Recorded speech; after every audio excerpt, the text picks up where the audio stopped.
Good morning dear students, how are you all. I hope आप सब लोग अपनी गर्मी की छुट्टियों को बहुत अच्छे से एंजॉय कर रहे हैं। तो चलिए आज हम साहित्य के पाठ 5 कान्हा अभ्यारण्य से पत्र की व्याख्या करेंगे। तो शुरू करते हैं इस पाठ को। और इस पाठ को शुरू करने से पहले हमें सबसे पहले इस पाठ का अर्थ पता होना जरूरी है, जो कि है कान्हा अभ्यारण्य से पत्र। कान्हा कान्हा जो है वहाँ की स्थानीय भाषा कन्हार शब्द से लिया गया है। कन्हार का अर्थ होता है चिकनी मिट्टी, क्योंकि उस राष्ट्रीय उद्यान की जो भूमि है, वहाँ की जो मिट्टी है बहुत चिकनी है, तो इसीलिए उसका नाम उस कन्हार शब्द से लेकर कान्हा रखा गया। स्थानीय परंपरा के अनुसार यह भी माना जाता है कि उस उद्यान में, उस जंगल में एक सिद्ध महापुरुष रहते थे जिनका नाम कन्वा था, तो उनके नाम से इस उद्यान का नाम कान्हा रखा गया। अभ्यारण्य अभ्यारण्य का अगर हम संधि विच्छेद करते हैं तो आता है अभ्य जोड़ अरण्य। अभ्य का अर्थ हुआ जिसे किसी प्रकार का कोई भय ना हो, और अरण्य का अर्थ हुआ वन यानी कि जंगल। तो ऐसा जंगल, ऐसा वन जहां पर किसी भी पशु या पक्षी को किसी प्रकार का भय नहीं होता। तो इस पाठ के माध्यम से हम आपको ये बताने वाले हैं कि इस राष्ट्रीय उद्यान की क्या क्या विशेषताएं हैं, इस राष्ट्रीय उद्यान को क्यों बनाया गया। तो चलिए शुरू करते हैं।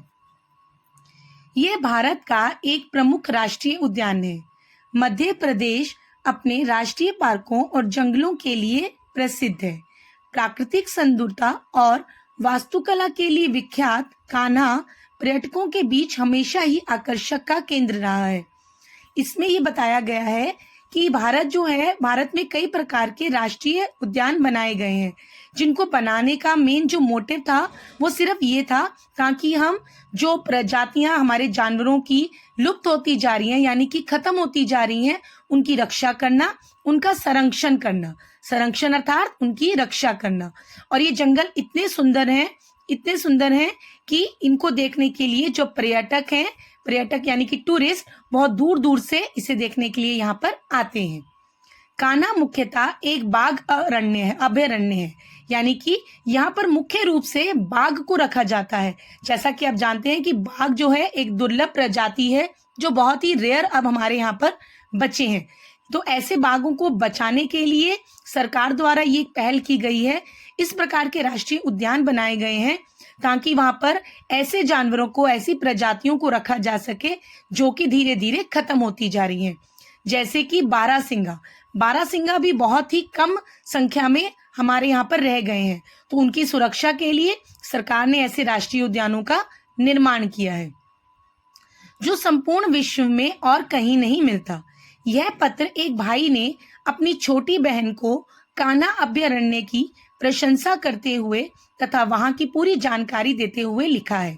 अब ये जो पत्र है, ये एक भाई है जो वहां पर घूमने के लिए गए हैं, और जब उन्होंने वहां को देखा और वहां की जगह को देखा तो वो उनको देखकर इतने आकर्षित हुए, इतनी सुंदर लगी उन्हें कि उन्होंने उसके बारे में अपनी बहन को पत्र में बताया और बताया कि यहाँ पर उन्होंने क्या क्या देखा। और वो चाहते हैं कि इस पत्र को पढ़ने के बाद वह, उनकी बहन भी यहाँ पर आए और इस उद्यान का आनंद उठाए।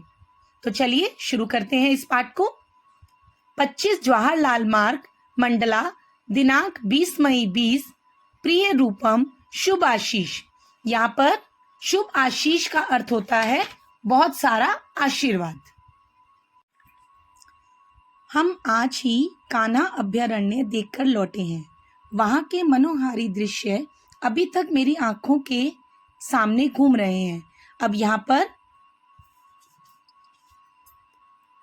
पर जो नीरज है, बड़ा भाई, वो अपनी छोटी बहन रूपम को बता रहा है कि मैं आज ही जो है कान्हा अभयारण्य उद्यान में गया था, और जब मैं वहां से लौट कर आया तो अभी भी उसका जो मनोहारी दृश्य, मनोहारी यानी कि बहुत सुंदर, मन को हरने वाला जो उसका दृश्य यानी कि जो सीन है, वो अभी तक मेरी आंखों के सामने घूम रहा है। मुझे ऐसा लग रहा है कि मैं अभी भी उसी वन के अंदर, उसी उद्यान के अंदर हूँ।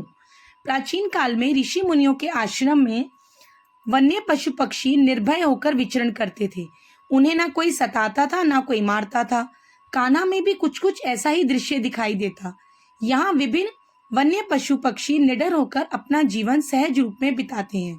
अब इसमें जो उनका भाई है वो अपनी बहन को आगे बताते हैं कि प्राचीन काल यानी कि पहले समय में ऐसा होता था कि जितने भी जानवर होते थे, पक्षी होते थे, उन्हें किसी प्रकार का कोई भय नहीं होता था, किसी प्रकार का कोई डर नहीं होता था। वो आराम से जंगल में कहीं पर भी आज़ादी से घूमते थे। लेकिन आजकल आप जैसा कि जानते हैं कि पशुओं की बलि चढ़ा दी जाती है, या फिर उन्हें सर्कस में लिया जाया जाता है पकड़कर, या फिर उनको उनका शिकार किया जाता है, उनकी स्किन को, उनके शरीर को मतलब बेचा जाता है, या फिर उससे कई सारा अलग अलग सामान बनाए जाते हैं जिससे कि लोग अपना फायदा करते हैं। तो आजकल जानवरों का जो जीवन है वो सुरक्षित नहीं रह गया। लेकिन जब उनके भाई उस कान्हा अभयारण्य में गए तो उन्होंने कहा कि मुझे वहां पर जाकर ऐसा लगा कि जैसे कि प्राचीन काल यानी कि पुराना समय वापस आ गया हो, क्योंकि वहां पर जितने भी पशु पक्षी थे वो बिल्कुल आजादी से निडर होकर घूम रहे थे, जैसे कि पहले घुमा करते थे। अब तुम जानना चाहोगी कि कान्हा आखिर है कहाँ। जबलपुर तक तो तुम आ चुकी हो, वहां से कान्हा केवल 160 किलोमीटर ही दूर है। जबलपुर से मंडला होती हुई चिरई डोगरी एक तक बढ़िया पक्की सड़क है, वहां से लगभग 1 घंटे में कान्हा पहुंचा जा सकता है। अब यहाँ पर जो भाई है वो अपने बहन को जो कान्हा अभयारण्य का रास्ता है और वहां तक पहुंचने के लिए कितना समय लगेगा और कैसे पहुंचा जाएगा वह बताते हैं। कान्हा की वनस्पति रंग बिरंगे फूलों से सजी और घने वृक्षों से भरी है, इसने मेरा मन मोह लिया।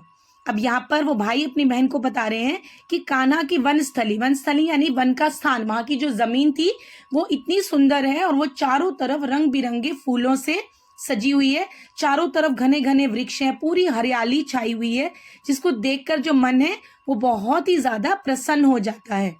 और वहां पर अब उन्होंने क्या क्या देखा, यहाँ सौगान, साल, तेंदू, कैर, पलाश आदि के अनगिनत पेड़ हैं। ये सभी जो हैं ये वृक्षों के अलग अलग नाम हैं।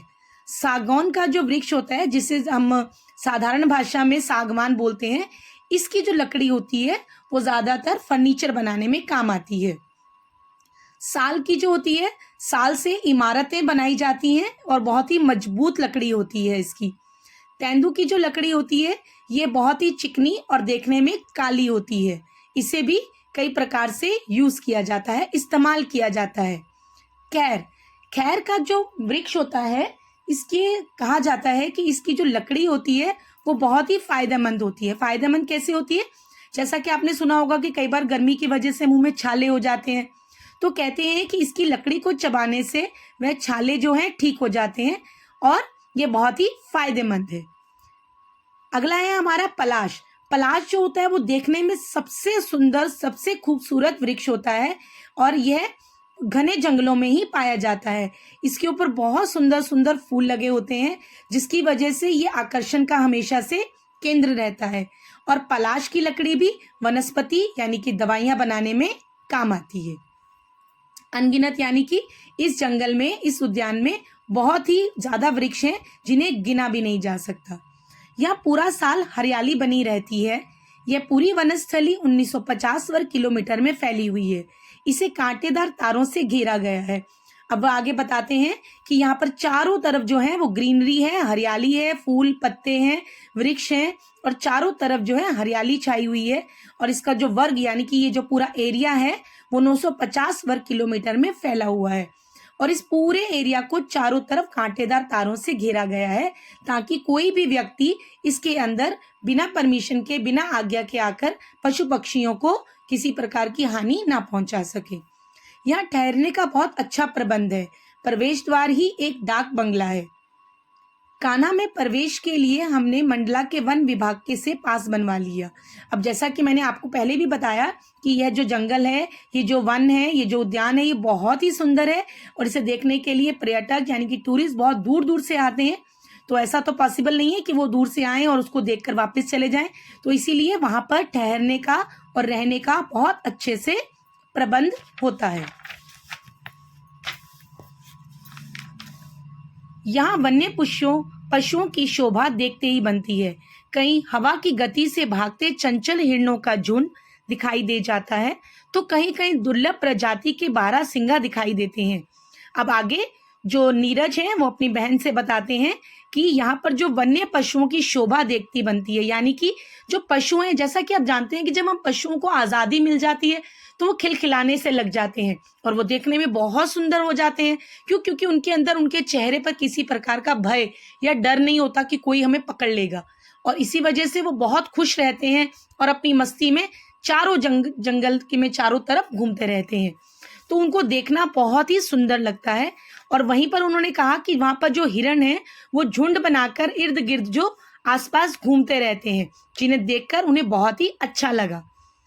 उन्होंने आगे बताया कि यहाँ पर दुर्लभ प्रजाति के बारहसिंगा दिखाए जाते हैं। बारहसिंगा एक ऐसी प्रजाति का जानवर है जो अब हमारे यहाँ पर ना के बराबर ही बचा है, लेकिन फिर भी ये कान्हा अभयारण्य जो उद्यान है, यहाँ पर अभी भी हम इसकी कुछ प्रजातियां जो हैं, बारहसिंगा के कुछ जो हैं, हम अभी भी देख सकते हैं।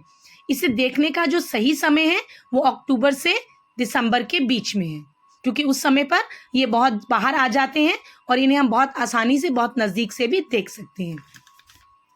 जो विश्व में अत्यंत कहीं नहीं मिलते छोटे छोटे सींगों वाली नीलगाय देखकर मन प्रसन्न हो गया।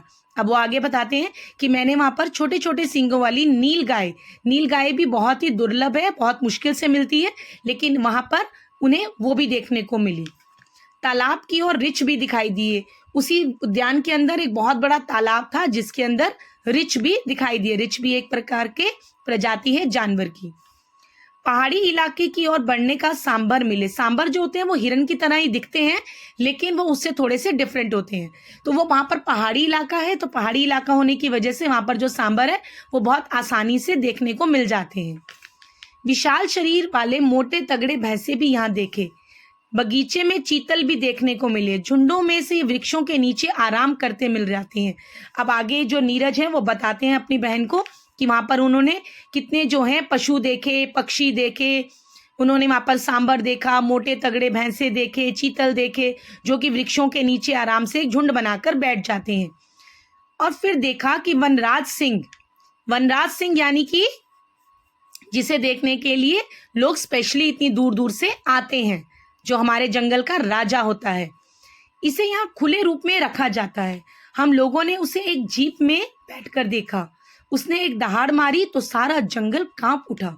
अब यहाँ पर वो भाई कहता है कि जैसा कि हम सभी जानते हैं कि बाघ को देखना, सिंह को देखना हमारे लिए बहुत ही एक्साइटमेंट होता है कि हमने शेर को देखा, लेकिन शेर को देखना इतना आसान नहीं होता है, क्योंकि अब वो देखना बहुत ही दुर्लभ हो गया है। लेकिन इस जंगल में, इस उद्यान में हम उनको बहुत अपने पास से देख सकते हैं, लेकिन हम उनको ऐसे नहीं देख सकते। वहाँ पर जो है जीप सफारी कराई जाती है, जिसमें आपके साथ दो जो होते हैं गार्ड्स होते हैं, उनके पास गन्स होती हैं सुरक्षा के लिए, कि अगर कोई आपके ऊपर अचानक से हमला कर दे तो वो जो है आपको बचाते हैं। लेकिन जहाँ तक मैंने सुना है, जो वहाँ के जानवर हैं वो कभी भी किसी के ऊपर हमला नहीं करते जब तक आप उनको परेशान नहीं करते।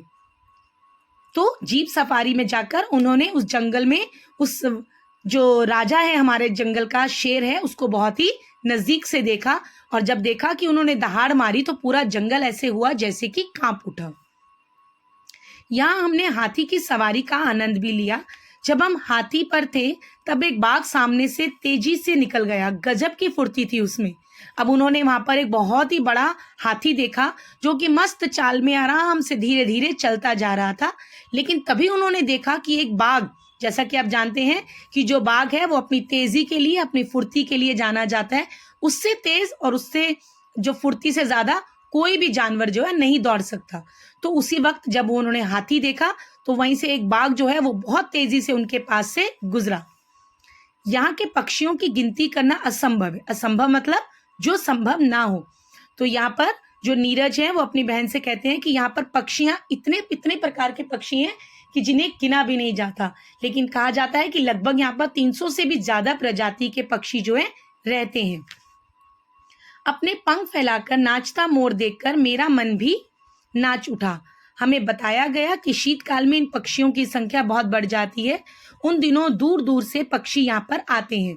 तो यहाँ पर उन्होंने बताया कि मैंने सुना वहां जाकर कि यहाँ पर जो शीतकाल यानी कि जब ठंड होने लगती है धीरे धीरे, तो बहुत सारे जो पक्षी हैं वो यहाँ पर आने लग जाते हैं और यहाँ पर जो उनकी संख्या है वो बहुत ज़्यादा बढ़ जाती है, यानी कि 300 से भी कई गुना ज़्यादा हो जाते हैं।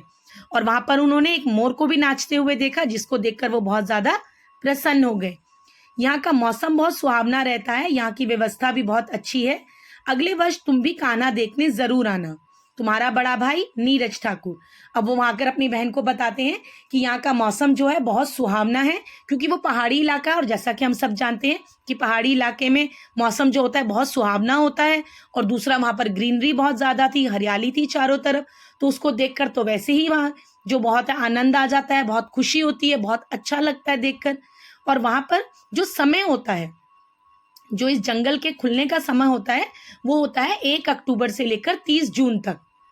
और जब मानसून शुरू होता है, जब बारिशें शुरू होती हैं, तो इस उद्यान को बंद कर दिया जाता है। जैसा कि मैंने आपको शुरू में भी बताया कि उद्यान की जो मिट्टी है वो चिकनी मिट्टी होती है और वो वहां पर उस टाइम पर बारिश के दिनों में बहुत ही रिस्की हो जाता है, तो इसीलिए मानसून के टाइम पर उसे बंद कर दिया जाता है।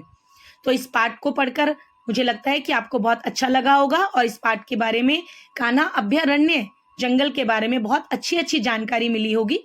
तो आपको भी वहां पर जाना चाहिए और उसका आनंद उठाना चाहिए। धन्यवाद।